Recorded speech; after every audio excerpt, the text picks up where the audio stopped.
ambassadors, business community, citizens in general. It is my great privilege to be here, so thanks a lot for this invitation. I have to say that you have in front of you a committed European, a proud European, someone that is convinced on the importance of building our future, which is in our hands, taking into consideration that building it together is brighter, fairer, and it is pretty motivating. It is not that it is simple. Of course, it is not simple, but it is the best thing we can do. It is something that always is connected to our own dreams, our expectations, the possibility to join positive energies so that we can build a better future for our people. So I would like to stress what it has been said in the introductory comments being made up to now. First, yes, I'm fully convinced that the future is in our hands, and nobody can build the future on his or her own capacities. It is a better future if we do it together. This is why when bringing hope, when thinking about how we can build hope, it is much better to think that we belong to a community. We belong to an union. We are not alone. We can do things better if we do them together. So please resist anyone saying that on an individualistic approach you can improve. It's not truth. It's never truth. And then I agree with Leta's comment. Today, Sofia is the capital of Europe, the place where we can think together, face the challenges together, discuss the difficulties, the possibilities, the how to do, learning from the experience that others may have brought in the past, or identify in an anticipated manner the challenges ahead of us. So it is my great pleasure to be with you here in Sofia. Such a strategic and historic hub for so many things, for so many values, in this very critical juncture for Europe. Because it is going to be challenging, of course it is going to be challenging, but it is a moment where we identify to what extent relevant players that up to now have been part of our partnerships seem to be challenging the world that we have built together for decades, since the end of the World War II. How the main rules, how the expectations to build a peaceful and prosperous future may be challenged by very traditional means. So it's time to stand up, to step up, to build that future that we want to build together, taking into consideration our own values. And I would say our values is a very nice mix of an open, modern, and challenging economy with a great respect for freedoms, rights, and liberties, and a great respect for social expectations, for solidarity. So that may fail in other geographies. There may be geographies that deliver a lot in economic performance in a very quick manner, but they do not respect so much the individual rights, expectations, or freedoms. There may be other places where they can perform very well, but they forget about inclusiveness and solidarity. And we in Europe try to do things that probably are difficult and challenging, but try to stick to these values. Try to build the European dream that has been in the horizon of all our countries for such a long time. So today, my first message is congratulations. Congratulations to you. You have achieved quite a lot. Last week, when we were celebrating at the very same time, first, the fact that Bulgaria is ready to be part of the Euro family. Second, because in the case of Spain and Portugal, we were celebrating that it is 40 years ago that we signed the treaty, the act, to become part of the European communities. And I'm sure that with all that stress, with all those emotions that the challenges may represent in our societies, we can find ways to solve those challenges, to respond to those challenges in a much more positive way. So, yes, we need to decide, do we stand up and defend our values? Or we just give up and allow others to decide on our own? Because very honestly, remember that democracy, freedoms, rights, such a delicate balance between the different elements is a drop in the history. It's a drop in the ocean of history. So it is worth it to stand up, and it is worth it to find the ways forward. And Bulgaria is not a bystander in this history. Bulgaria, it's one of those countries in our eastern frontier in Europe that protects the European idea, that built on democracy, that provide an increasing welfare for its citizens. And remember, the main purpose of the European dream is to ensure high quality of life for Europeans and a peaceful world in the international context. Now you are preparing to join this Eurozone with all the ambitions, and of course I can understand that there may be many question marks, many doubts, but do take seriously the facts, the data, the capacity to anticipate where the risks and difficulties may be, so to come along with the people. The possibility to stress that there are so many good things connected to that, because that provides stability, because that lowers the risk of investment in your country, because that attracts the capacity to modernize your economy, because we Europeans are not alone on our own, because we Europeans pool resources so to facilitate that whenever we identify that there may be things that deserve coming along with the people, we have the capacity to come along with the people. I remember well when the euro came up, the single currency in Europe, aligning our economies, requiring efforts. But when management takes place in the right direction, it pays back. It facilitates the life of the Europeans. That has always been the case for Bulgaria, the successful story of Bulgaria since the joining of the European Union, and how the GDP per capita, the macroeconomic figures, the capacity to improve the infrastructures, the villages, is taking place. Everything is solved? Of course not. Of course not. There are many pending things, and I'm sure that the government is fully committed, but you are not alone. We belong to the same club. I've been Minister for Energy more than 6 years and a half. I had to phase out coal plants. I had to phase out coal mines. And I knew very well that this means being with the people, showing respect to those communities that during generations have been contributing to the creation of wealth, that have been developing solidarity among the different families, that feel the tension, the stress of the not known future. How to create opportunities to remain in these very same areas where they have lived for generations. And nobody can do this alone. Again, nobody can do this alone. It means a deep involvement from the institutions, generosity from everybody, thinking on how we can build our future. Again, how we can build our future, because the future is in our hands.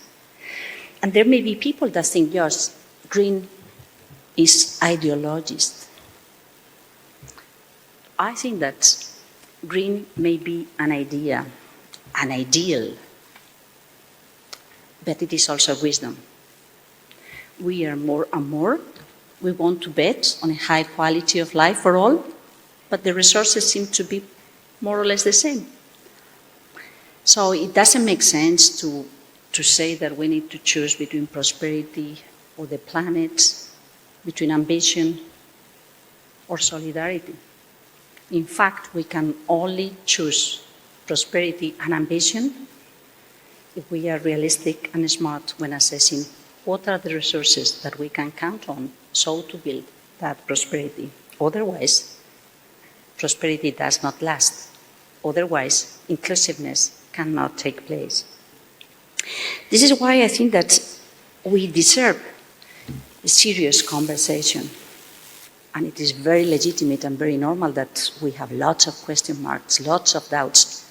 Because even when we are able to facilitate a common vision, a common landscape, an horizon where we share a brighter future, we need to gain that battle.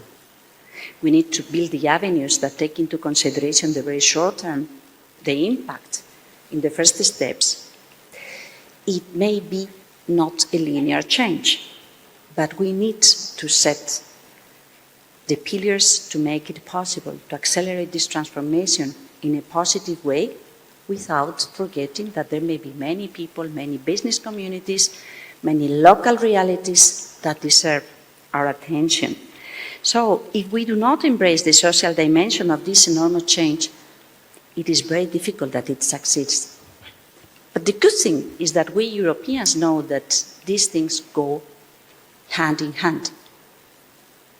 When we bet on people, when we take into consideration the physics dimension, the environmental dimension, we create, we produce economic wealth.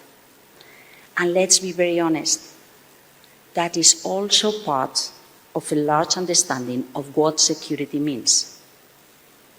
We Europeans know that security also means the creation of wealth and the share of prosperity if we want to keep our democracies alive and kicking and getting deeper and deeper in terms of providing opportunities for everybody. So our success will depend on making this transition an opportunity for modernizing the industry, the business community, the economy, and to reduce the inequality gaps, to ensure that we retain young talent, to facilitate the skills, the opportunities for everybody, to ensure that this brings also good opportunities for our macroeconomic figures, for our health budget, for the quality of life in our cities, for the innovation at the smaller scale, bigger scale. This means building different frameworks and identifying where the add value of our communities may be, anticipating the skills that will be required, ensuring that the education and training process take place, ensuring that the services, the trade, the industry, the consideration of the environmental concerns are part of this conversation. We have proposed a clean industrial deal to ensure that the business case for decarbonization and modernization of energy systems is there, to ensure that we are smart when using the raw materials, to ensure that we build on healthy relationships with third countries, with other partners, to ensure that we reduce our vulnerabilities and weakness because of the high reliance of very few players from outside, to ensure that we keep on building and diving in the single market, in our own strengths as a continent, where everybody is expected to contribute, everybody is expected to benefit. And of course, this is also the case for Bulgaria. This means opportunities in many different aspects. Solar corridors from the Black Sea, battery hubs in Stara Zagora, green corridors to Turkey. Not hands out, but hands up, built on skills, on science, on solidarity, on joining and feeling we all are part of the same union. and it makes economic sense. That's how I have felt and experienced in my own country, in my own continent, in the continent that we share, in the union that we share. It saves billions. It has already saved billions. Billions that we can dedicate to keep on building that future that depends of our own capacities, that it is in our hands. So let's forget about just feeling that there are lots of reasons why we may complain. Let's try to identify how we can provide answers, questions, to keep on building those solutions, to keep on building that future. So if we use our own resources in better efficiency, smart infrastructures, we will be improving our strengths and retaining talent. We will be investing in innovation. We as Europeans will be investing on our people, on our science, on our research. We will be taking into account the knowledge, the facts, the data, instead of trusting things that are not real, fake propaganda, or deleting the words that may be challenging. Do you think that deleting the words climate change, gender balance, women could solve any problem? Of course not. Of course not. At the very same time, we know that we have a very great asset because we are an union, so we may build on our complementarities and we may help to spread this wealth all over Europe, reducing cost, facilitating the circulation, the capacity to ensure that services, business, but also reducing the red tape that in certain occasions makes our life much more difficult.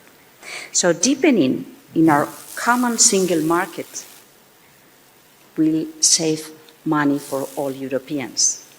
Building Europe beyond a market, as Enrico Letta was saying, trying to identify how we can build the trust, the confidence on our own economy, so to make full use of our savings to invest in a better Europe, is part of the mandate at the Commission level in this cycle. This decade is going to be critical, and we need to decide whether we want to deepen into the European dream or we turn back and come back to a past where there may be certain capacities to more or less coordinate certain goals, but borders will come up again. Difficulties, burdens, and costs will rise again. And the capacity to play the role that I'm convinced we need to play in this crazy world of today, to remain united, to face the challenges of the geopolitics and world challenges, could diminish. So, thinking about the green transition, do never think that it is only regulation or burdens. On the contrary, it is building the future that is in our hands. It is about dignity, hope, and responsibility. It's about creating opportunities. We are not going to compete if we go towards a race down in terms of lowering the standards for social concerns and labour, or pushing forward the cost of destroying our environment. On the contrary, it could mean more burdens for the next generations. In this moment of uncertainty, the best place to be, but also the huge responsibility we have, is feel that as Europeans, the future of our societies is in our hands, and the possibility to contribute to a much more peaceful and brighter future for the rest of the world is also in our hands. I count on you, we count on you. As I said, I feel myself a proud European benefiting from the European dream, and I would like to stress that I would love to be part of building together with you the European dream in Bulgaria. Thanks a lot. Благодаря. Да опитам да предизвикам една дискусия. Тя не е възможна без съвсем кратки отговори и за това ще поставя най-важния въпрос. Няма да кажа за 1 милион долара, ще кажа за 1 милион евро. Първо, защото е повече, второ, защото е политически коректно.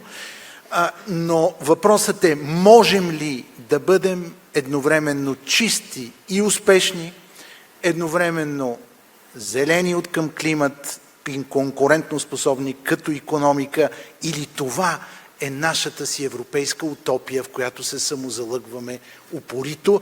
Моля ви за едно изречение, буквално една дума отговор. Първо от бизнеса, този път ще почна, госпожо Цакова. Можем ли? Краткият отговор е да, можем. С бързината на бизнеса, по-добрата и по-голяма ефективност в разрешителните режими на регулатора и спечеленото доверие на населението. Благодаря. Имаше такъв виц с една дума да можем, с повече думи не можем, ще е трудно, но това, което казахте, аз го приемам. Vedrana, please. Can we? Yes? Yes or no? To a certain extent, yes. To really reach full decarbonization, we will, as I said, need massive investment, and this means massive help also from the state. Господин Божинов? Ние сме уверени, че можем, да. Изключително сложен процес. При всички положения е нужна силна държава, силен Европейски съюз, много важния единен пазар и изключително важно, че успяваме да влезем в еврозоната, поне за сега, и се надявам да бъдем част от еврозоната, за да можем да със скоростта, която големите индустриални компании интегрират иновацията и я прилагат, и оптимизациите, които се случват, но при всички положения ни е нужна една силна държава, която да подкрепи бизнеса. Благодаря. Тъкмо сега силна държава, ето я до мен. Можем ли или не можем с една дума? Можем и трябва. Добре.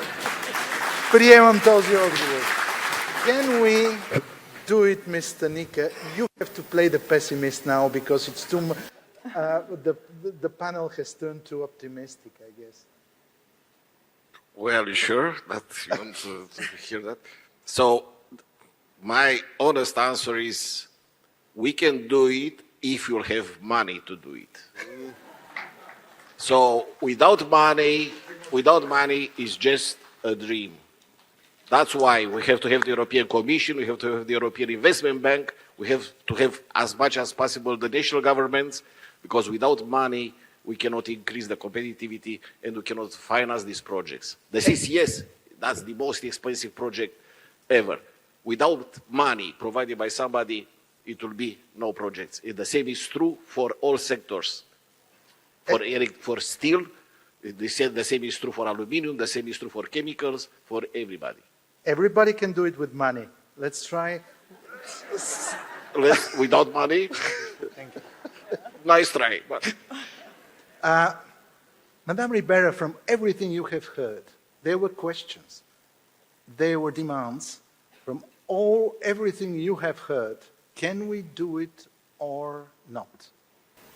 The short answer is yes, and the contrary is wrong. It's easier to create money than to create nature. So there is no long-lasting prosperity if we do not mainstream this. And I think that the second main message is that, being quite honest, we know that this is hard because we are changing the way we produce, the way we consume, and this turns back to values and priorities of the society. So we will only achieve if we are united, pay attention to each other, and try to build on the things that work and correct the things that we try but do not work as well as we expected. But yes, of course, that's the beauty of building the future, which is in our hands.